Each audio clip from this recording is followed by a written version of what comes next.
Hello दोस्तों, welcome to my channel GK एजुकॉड channel में आप सबका एक बार फिर से हार्दिक स्वागत है। दोस्तों, आज के वीडियो में हम कवर करेंगे करंट अफेयर के बारे में, 1 जुलाई से लेकर 10 जुलाई तक के करंट अफेयर के बारे में। तो हम मेन टॉपिक कवर करेंगे, उसके बाद कुछ क्वेश्चन आंसर्स की सीरीज होगी जिसको हम रीड आउट करेंगे। तो चलिए दोस्तों, शुरू करते हैं। पहला आ जाता है 1 जुलाई को जीएसटी यानी कि good and service tax, Hindi में क्या बोला जाता है, वस्तु एवं सेवा कर, जीएसटी दिवस के रूप में मनाया गया। इसके बैकग्राउंड के बारे में जान लेते हैं। पहली जीएसटी दिवस 1 जुलाई 2018 को मनाया गया था। यह नई अप्रत्यक्ष कर व्यवस्था यानी गुड एंड सर्विस टैक्स की पहली वर्षगांठ को चिन्हित करने के रूप में मनाया गया था। संसद के सेंट्रल हॉल में आयोजित एक समारोह में 30 जून और 1 जुलाई 2017 की मध्यरात्रि में सीएसटी को लागू किया गया था। तो जीएसटी कब लागू किया गया था? 1 जुलाई 2017 को। अब जान लेते हैं जीएसटी क्या होता है। वस्तु एवं सेवा कर एक प्रत्यक्ष कर होता है जो वस्तु और सेवाओं की आपूर्ति के लिए लगाया जाता है।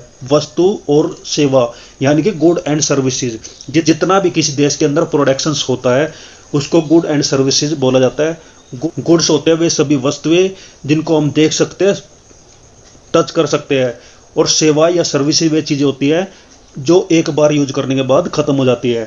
तो इन वस्तु और सेवाओं की सप्लाई के लिए जो कर लगाया जाता है उसको जीएसटी कर बोला जाता है। तो पहले भारत में बहुत तरह के अप्रत्यक्ष कर लगाए जाते थे जो अब खत्म हो चुके हैं। उन सब के नाम पर एक ही टैक्स लगता है जिसको जीएसटी बोला जाता है। 29 मार्च 2017 को माल और सेवा कर अधिनियम संसद में पारित किया गया था और अधिनियम 1 जुलाई 2017 को, और इस कानून को 1 जुलाई 2017 को लागू किया गया था। किसको? जीएसटी को।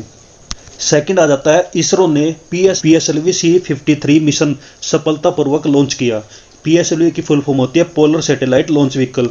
जो भारत के अंदर जितने भी उपग्रह अंतरिक्ष के अंदर छोड़े जाते हैं उनको छोड़ने के लिए जिस रॉकेट का यूज किया जाता है उसको पीएसएलवी बोला जाता है।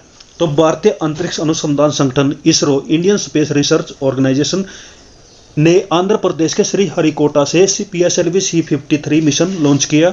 इसमें सिंगापुर के 3 उपग्रहों को कक्षा में स्थापित किया। यह इसरो का पीएसएलवी का 55 मिशन था। यानी इसरो अब तक 55 पीएसएलवी छोड़ चुका है। ये जितने पीएसएलवी रॉकेट अंतरिक्ष में छोड़े जाते हैं या फिर वापस नहीं आते हैं, उपग्रह को अंतरिक्ष में स्थापित करने के बाद ये वहीं पर ही नष्ट हो जाते हैं। नेक्स्ट आ जाता है एकनाथ शिंदे जो महाराष्ट्र के नए मुख्यमंत्री बने हैं, और उद्धव ठाकरे जो पहले मुख्यमंत्री थे उन्होंने इस्तीफा दे दिया। महाराष्ट्र में एकनाथ शिंदे ने 30 जून को मुख्यमंत्री पद की शपथ ली है। राज्यपाल भगत सिंह कोश्यारी ने उन्हें पद और गोपनीयता की शपथ दिलाई। राज्यपाल ने भारतीय जनता पार्टी के नेता देवेंद्र फडणवीस को उप मुख्यमंत्री के रूप में शपथ दिलाई। नेक्स्ट है राजस्थान में यूरेनियम के विशाल भंडार की खोज की गई है। तो राजस्थान के अंदर यूरेनियम के भंडार मिले हैं जिनका यूज कहाँ पर किया जाता है? न्यूक्लियर मिसाइल बनाने में, न्यूक्लियर बम बनाने में, या फिर न्यूक्लियर पावर जनरेट करने में। तो राजस्थान में यूरेनियम के विशाल भंडार की खोज की गई है। कहाँ पर की गई है? यह भंडार सीकर जिले में रोहिल नामक जगह पर खोजे गए हैं। यूरेनियम और उससे जुड़े खनिजों के विशाल भंडार 1086.46 हेक्टेयर के विस्तृत अक्षेत्र में पाए गए हैं। इसी अक्षेत्र में 12 मिलियन टन यूरेनियम और अन्य तत्वों के गहरे नीचे पड़े होने की उम्मीद है। तो लगभग 12 मिलियन टन यूरेनियम पाए जाने की उम्मीद बताई गई है। आंध्र प्रदेश और झारखंड के बाद राजस्थान तीसरा ऐसा राज्य बन जाता है जहां पर यूरेनियम भारत के अंदर पाया जाता है। तो याद रखिए, आंध्र प्रदेश, झारखंड, उसके बाद राजस्थान, ये 3 राज्य है जहां पर यूरेनियम पाया जाता है। नेक्स्ट टॉपिक आपके लिए बनता है देश का पहला मानव रहित लड़ाकू विमान का सफल परीक्षण किया गया है। तो भारत के अंदर पहला मानव रहित लड़ाकू विमान का सफल परीक्षण किया गया है जिसका नाम रखा गया है मानव रहित combat aerial vehicle, unmanned combat air vehicle. इसका परीक्षण कब किया गया? 1 जुलाई को। रक्षा अनुसंधान और विकास संगठन, जिसको डीआरडीओ बोला जाता है, डीआरडीओ की फुल फॉर्म होती है defence research and development organisations, जो भारत के रक्षा क्षेत्र के लिए कार्य करती है, वेपन्स जनरेट करती है और टेक्नोलॉजी विकसित करती है। तो डीआरडीओ ने यह परीक्षण कर्नाटक के चित्रगुप्त स्थित एरोनॉटिकल टेस्ट रेंज में किया है।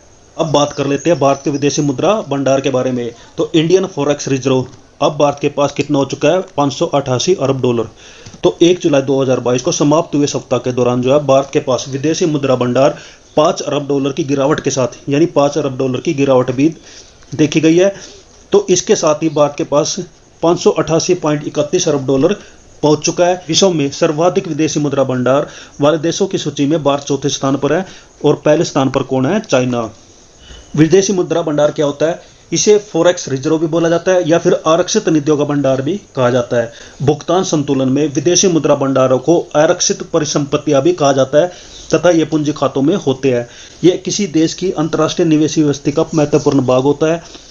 विदेशी मुद्रा भंडार में क्या क्या आता है? विदेशी रुपये आ जाते हैं, विदेशी बैंकों में जमा राशि आ जाती है, विदेशी बैंकों की जमा राशि आ जाती है जो भारत के अंदर है, विदेशी ट्रेजरी बिल्स आ जाते हैं, अल्पकालिक कम समय के लिए या फिर दीर्घकालिक लंबे समय के लिए सरकार की परिसंपत्तियों को भी इसमें शामिल किया जाता है। और इसके साथ ही इसमें विशेष आहरण अधिकारों को, सोने के भंडार को, अंतर्राष्ट्रीय मुद्रा कोष के भंडारों को भी शामिल किया जाता है। मोटे तौर पर मान सकते हैं विदेशों की जो करेंसी होती है भारत के अंदर जमा होती है या विदेशों का पैसा जो भारत के अंदर जमा होता है, उन सबको विदेशी मुद्रा भंडार बोला जाता है।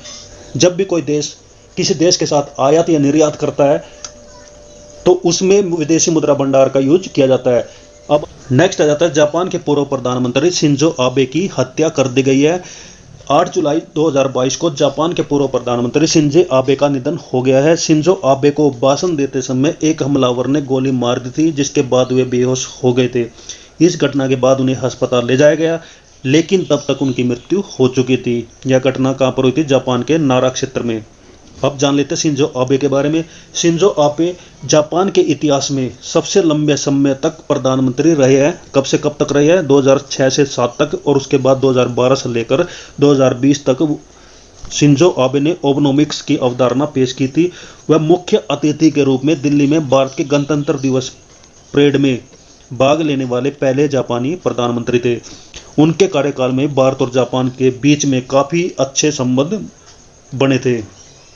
स्वीडन और फिनलैंड को नाटो में शामिल करने पर सहमति बन गई है। स्वीडन और फिनलैंड को उत्तर अटलांटिक संधि संगठन, जिसको नाटो यानी कि नॉर्थ अटलांटिक ट्रीटी ऑर्गेनाइजेशन बोला जाता है, उसको शामिल करने पर सहमति बन चुकी है।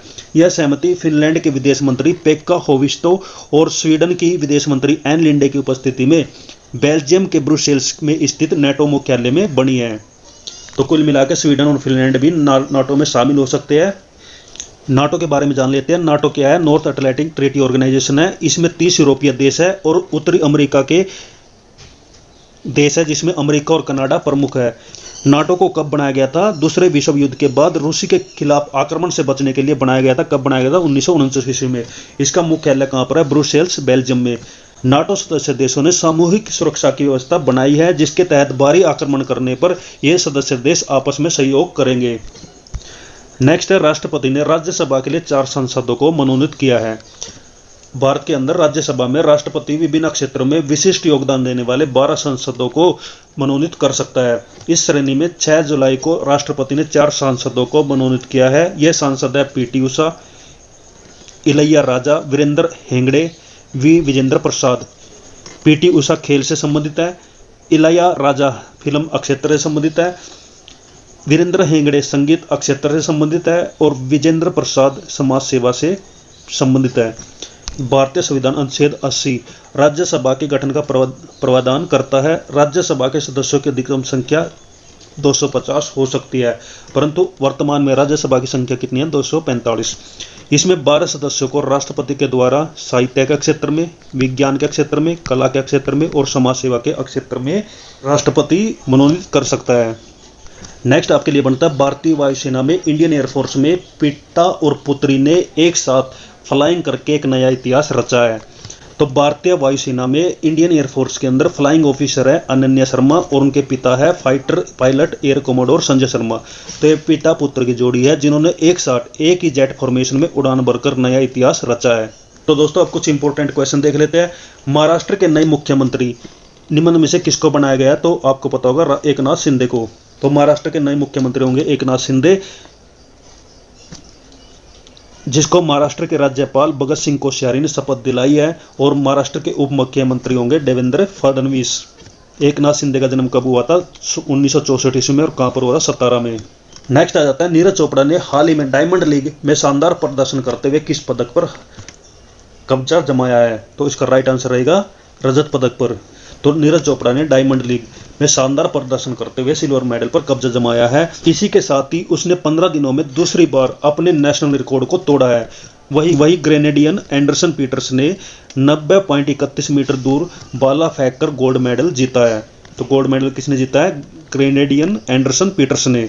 नेक्स्ट आ जाता है, हाल ही में किस राज्य सरकार ने राज्य की महिलाओं के लिए नारी को नमन योजना शुरू की गई है? तो इसका राइट आंसर रहेगा हिमाचल प्रदेश। तो हिमाचल प्रदेश के मुख्यमंत्री है जयराम ठाकुर। तो जयराम ठाकुर ने राज्यों की महिलाओं के लिए नारी को नमन योजना चालू की है। इस घोषणा के तहत जो है राज्य सरकार की बसों में महिलाओं को टिकट की कीमतों में 50% की छूट मिलेगी, जिसके कारण जो है सालाना 7 करोड़ का अतिरिक्त भार राज्य सरकार पर पड़ेगा। नेक्स्ट आ जाता है FATF, जिसकी फुल फॉर्म होती है फाइनेंशियल एक्शन टास्क फोर्स।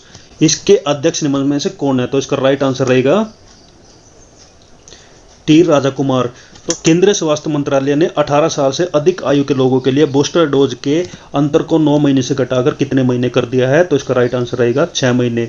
तो पहले कोविड-19 की जो वैक्सीन है उसको लेने के लिए उसकी तीसरी डोज को बूस्टर डोज बोला जाता है।